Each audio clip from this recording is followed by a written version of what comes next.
to the Wing Wag. I'm your host, Jack O'Lynn. I'm an instrument-rated pilot and the owner of an aviation company and flight school here in Central Florida. This podcast is for informational purposes only and is not guaranteed to be accurate or complete. While we research each topic, we are humans and occasionally make mistakes. For the most up-to-date information on regulations, check out the official Federal Aviation Regulations, also known as the FARs, or consult an aviation attorney. Lastly, the opinions expressed on this podcast are the guest's opinions and are not necessarily the opinions of the host or podcast. Welcome to this week's episode. Today, I want to answer the question of where did all the three-engine aircraft go? So what made me think about this is a couple of weeks ago, my brother Matthew and I, we took the Cessna 170 down to Fort Pierce Airport to get a new radio at an avionics shop down there. And when we pulled into the ramp area out front of the shop, we were parked next to a very distinctive airplane. It was a Norman Britain Trijets. And if some of you have not seen or heard of this airplane before, you should definitely go look it up. It's called the Norman Britain Trijets. It is very long and skinny. It seats up to 18, I believe, but in just rows of 2 across, just 9 rows of 2. And it doesn't seem too much wider. The cabin doesn't seem too much wider than even the Cessna 170. But its most distinctive feature is it has 3 engines. It has 2 under the wings, and then it has one mounted midway up the tail fin in the very back of the airplane, which looks very strange. The Trijets has another unique feature, and that's the landing gear. It has a fixed landing gear, and the main gear sticks down from the 2 main engines, the ones that are under the wings. So after we saw that airplane, I started doing a little more research into 3-engine airplanes, because I've seen very few of them, and they're kind of a novelty to me. But I was surprised that 3-engine aircraft were actually pretty common in the past. There's some very famous 3-engine aircraft. There's the Ford Trimotor, which was a 3-engine aircraft made by Henry Ford Airplane Company back in the day. There was the Fokker Trimotor, which was very similar. What else do we have? We have the Trijets, like we talked about. And then if we go into jets, we have the McDonnell Douglas DC-10, MD-11, the Boeing 727, the Lockheed TriStar, amongst others. And at least in the 80s, the majority of jet airliners were trimotors, which really surprised me because now there's basically none. Basically every single airliner that I've ever been on, at least, is just a twin. It seems like 3-engine airplanes really started gaining popularity in the 1960s through the 80s and 90s, and then started to lose popularity in the late 90s, early 2000s. So what caused this sharp increase in popularity followed by a very sharp decrease in popularity? So the rise in popularity of 3-engine aircraft starting around the 60s, I think is mostly due to 3 factors. Performance factors, regulatory factors, and assembly or manufacturing factors. So we'll talk about manufacturing first, because I think this is probably the smallest factor. Some 3-engine aircraft were based on a twin-engine counterpart. And this was the case for the Trijets. So the Trijets is based off of a twin-engine airplane called the Islander, which had a lot of commercial success as like a regional airliner. So Norman Britain was looking for a new version of the Islander that could carry even more weight than the Islander. And so they created the Trijets. But by reusing a lot of the same parts and keeping like the same basic fuselage structure, they were able to save money by using a lot of the same assembly line for the 2 aircraft. So then performance, we touched on this just briefly when we said that Norman Britain wanted to increase the useful load. So by adding a 3rd engine, you increase the useful load of an aircraft over a twin engine counterpart. You also increase the cruise speed, the service ceiling, the takeoff distance can decrease, and it's more reliable than a twin engine, right? If you lose an engine, you're down 33% of your total power, whereas in a twin engine, if you lose an engine, you're down 50% of your power, which is a big difference. So that is important, but I think the most important factor that went into the rise in popularity of 3-engine aircrafts is the regulatory factor. So the regulatory factor is due to the FAA's 60-minute rule at the time. So the 60-minute rule said that commercial jet airliners always had to be within 60 minutes flight from a suitable airport. 60 minutes meant 60 minutes of flight at your single engine cruise speed. So if you were a twin engine and you lost an engine, whatever your cruise speed is with a single engine, you had to be able to get to a suitable airport within 60 minutes. And a suitable airport meant that it had a runway long enough for you to land at, it had forecasted weather that was good. And notably, in 1964, Trijets were exempted from the 60-minute rule, meaning they no longer had to follow it, which was a huge deal, right? Because if you were flying across the Atlantic, under the 60-minute rule, I'm not even sure if twin engines could do it back then. But if you did, you'd have to go a very roundabout route to make sure that you're always within 60 minutes of a suitable airport, which would make the flight be a lot longer, a lot more expensive, burn a lot more fuel. You'd have to charge passengers more. And by getting around that rule, by not having to follow it in a trijet, you could fly direct and save a lot of time and a lot of money. And so for this reason, a lot of airliners that were flying routes that were remote over oceans, over deserts, would go for a trijet. And like I mentioned earlier in the podcast, by the time we got to the mid-1980s, the majority of jet airliners were trijets. So what caused their steep decline from the late 90s through the early 2000s? So just like the things that caused the rise, the fall can fall into 3 categories: manufacturing, performance, and regulatory. So once again, manufacturing. I think this is probably the smallest factor that contributed, so I'll say this one first. As jet engine technology got better and better during this time, companies were looking for ways to retrofit their fleet with these new jet engines, removing the old ones and putting newer, more efficient, quieter jets on. And the problem with trijets is the 2 jets that are exterior are easy to replace, easy, relatively. But the one in the center is a lot more difficult. So let's back up a second. When you have a trijet, there are 2 basic configurations. There's the S-duct configuration, where the 3rd engine is like in line with the fuselage, behind the fuselage, like between the other 2 jets. And then it has an intake above the fuselage, right in front of the vertical stabilizer, and it comes down like this. This is what you would see on a Boeing 727 or a Falcon 7X, 8X, 900. So this design, it looks good, it's aerodynamic, but it's very difficult to get to that 3rd engine. It requires changing the fuselage a lot. The other way you can do it is having the engine go straight through the vertical stabilizer, being like raised above the fuselage. And so in that case, it is a little bit easier to replace the engine, but replacing that engine still requires like replacing a large part of the vertical stabilizer. And the downside of that design is that it has a lot more drag than the S-duct design. I believe the DC-10 had this straight through design.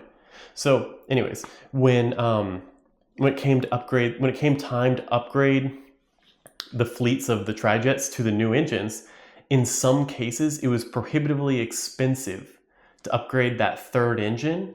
For example, the Boeing 727 had this situation where it was so expensive and it was so much work to replace that 3rd engine that Boeing ended up just scrapping the 727 in favor of a twin engine jet airliner to replace it. So as far as performance factors. So yes, it is true that having a third engine is more reliable than having two, but as technology progressed with jet engines, the failure rate drastically improved during this period, making that extra engine only slightly more reliable than having two engines. So that factor that caused part of the rise was now not worth as much as it used to. It is also the case that a smaller number of bigger engines is always more efficient than a larger number of smaller engines. For example, each extra engine that you adds a lot of drag to the airplane. It also adds a lot of weight in the form of fuel lines, hydraulics, extra supports for the engine itself. And so each engine that you add increases the fuel burn a lot, and it doesn't increase the performance as much as the extra fuel burn would imply, right? And so if you could, the ultimate situation for a jet would be one giant engine.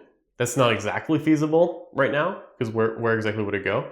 But the natural progression is to go towards two large engines, one on each side, to get it as efficient as possible. Part of this, so this was always true. This was true in the 60s, it was true prior to the 60s. But prior to this time, there were not that many jet engines on the market, and most of them were smaller. So a lot of these airliners were all using the same jet engine, the same smallish jet engine. And so the bigger your plane was, you just needed more of them. But then as we got into the 80s, 90s, the jet engine makers were more open to building custom jets for particular models of aircraft. And so you could, if you were building, let's say like the Boeing 737, you could have them build a custom engine that's big enough so that you only need two of them to get the same performance out of this plane as you would if you had added three of the smaller engines. And I think that this did play a big role in the fall of the three-engine airplane. But once again, I think the biggest factor is the regulatory factor. So earlier we talked about the 60-minute rule, which said that a jet airliner had to stay within 60 minutes of a suitable airport at every moment during the flight. This 60-minute rule was part of a system of standards that is now known as ETOPS, which stands for the Extended Range Twin Engine Operations Performance Standards. And this system basically puts limits on what kinds of flights a twin engine commercial jet airliner can do. In particular, how far do they need to be from the nearest suitable airport? So in the 70s, parts of the world began introducing ETOPS 90, which allowed a commercial jet airliner to be within 90 minutes of a suitable airport at all times. So that increased the radius by 50%. So that opened up even more routes to twin engine jets. So I'm not entirely sure when the FAA adopted the ETOPS 90 rule, but there is a really interesting quote. I'm gonna read it directly so I don't get it wrong. So this was in 1980 by the FAA director, J. Lynn Helms. He said, "It'll be a cold day in hell before I let twins fly long haul over water routes." So the official position of the FAA was that twin engine aircraft were not suitable for long routes far from suitable airports. Interestingly, this FAA director, he died in 1984, and by 1985, the US had approved ETOPS 120 for certain aircraft, allowing flights in twin-engine commercial jet airliners of up to 120 minutes from the nearest suitable airport, which basically opened up oceanic crossing routes. In the 1980s, the FAA and the various organizations around the world began rolling out the ETOPS 180 regulations for certain aircraft, which allowed, just like the prior ones, you could fly your twin-engine commercial jet airliner within 180 minutes or 3 hours from the nearest suitable airport. And at this point, you're covering like over 95% of the Earth's surface. Basically, the only part that you can't fly over directly is like the poles, probably maybe even just Antarctica. And by the 2000s, certain aircraft were being approved with ETOPS of greater than 180. And the largest one approved right now is the Airbus A350, which is approved up to ETOPS 370. So 6 hours of single engine flight to the nearest airport. So that basically, I'm pretty sure that is the entire globe at that point. So at this point, there's basically no regulatory hurdle preventing twin engines from flying certain routes. And one thing I do want to note about this whole ETOP system is that it is awarded to different aircraft based on the technical abilities of the aircraft, as well as who will be operating the aircraft.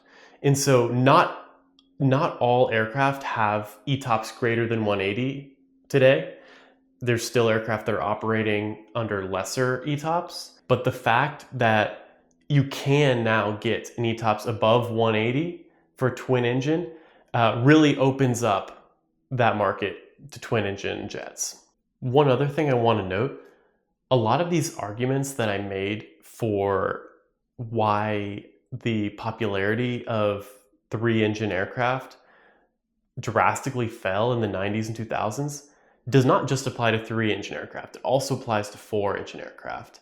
So maybe instead of talking about the fall of popularity of 3-engine aircraft, we should be talking about the rise in popularity of twin-engine aircraft, because we are also seeing fewer and fewer 4-engine aircraft. In particular, Boeing is no longer making the 747 as of 2021, 22, 23. And Airbus is no longer making the A380 as of 2021, I think, which were two of the largest 4-engine aircraft made. So given all this, is there room for 3-engine aircraft anymore nowadays outside of collections? Maybe. So there might still be a reason why you want a 3-engine aircraft. It is still true that a 3-engine aircraft has better performance than a 2-engine aircraft, especially when it comes to takeoff distance. And if the engines on an aircraft are already about as big as they can get and still fit on that aircraft, then if you want more power, the only thing you do is add a third one. It also, if you have a buyer who is not incredibly concerned with price, then maybe that trade-off makes sense. And so the natural place to look for a 3-engine aircraft now would be the private jet market. The owners of private jets generally are not incredibly concerned with money. They're willing to pay a little bit more to have a little bit more convenience or a little bit more performance. And they're also trying to fly not just between big commercial airports around the world.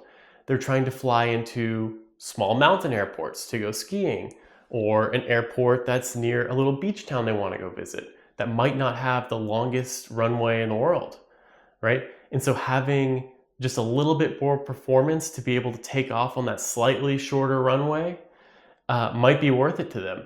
And so the only civilian 3-engine aircraft left are the Dassault Falcon 7X, 8X, and 900, I believe, which fit exactly into that market. Private jet owners looking to get their aircraft into slightly smaller airstrips, and they're willing to pay a little bit more money for it.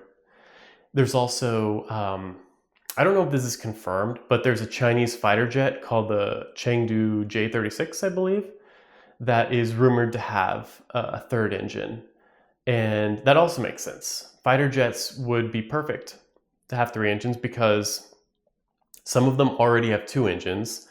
And I imagine that those engines are already kind of the max size that they can be. And so adding a third engine is the only way to get them to go even faster. I'm not sure, but it makes sense to me. But yeah, other than that, I think we might be living in a world of singles and twins for the foreseeable future. Once electric airplanes become a bigger thing, that could change things. I'm not sure, because I remember there was a NASA X-plane that was all electric, and it had a lot of little tiny motors along the wing. So maybe with electric engines, having a bunch of smaller engines is actually better than having a small number of bigger engines. So maybe we'll see that trend reversing with electric airplanes.